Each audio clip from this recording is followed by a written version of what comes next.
अमरावती पोलिसांची गुन्हे शाखा आणि मनपाच्या पथकांनी संयुक्तपणे कारवाई करत तब्बल 37 गोवंश जनावरांची सुटका केली। या कारवाईत 3 आरोपींना अटक करण्यात आली।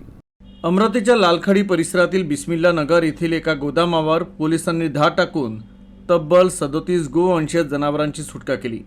अमरावती पोलिसांच्या गुन्हे शाखेनं आणि मनपाच्या पशुवैद्यकीय अधिकाऱ्यांच्या उपस्थितीत ही कारवाई केली।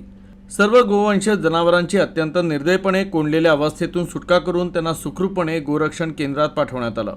या प्रकरणी 3 आरोपींना अटक करण्यात आली आहे। सय्यद अझहर, सय्यद अफजल, अब्दुल अझहर आणि बिजली अब्दुल नाझीर अशी या 3 आरोपींची नावे आहेत। तर एक आरोपी फरार असून पोलीस त्याचा कसून शोध घेत आहेत।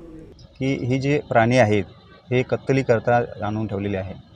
त्या अनुषंगाने आम्ही महाराष्ट्र प्राणी संरक्षण कायदा आणि त्याचप्रमाणे प्राण्यांना निर्दयतेने वागवण्यास प्रतिबंध अधिनियम या दोन्ही कायद्यानुसार आम्ही त्याच्यावर कारवाई केलेली आहे आणि जे 37 गोवंश आहे त्यांची आम्ही सुटका केलेली आहे आणि ते गोरक्षणमध्ये आम्ही ते रवाना केलेले आहेत।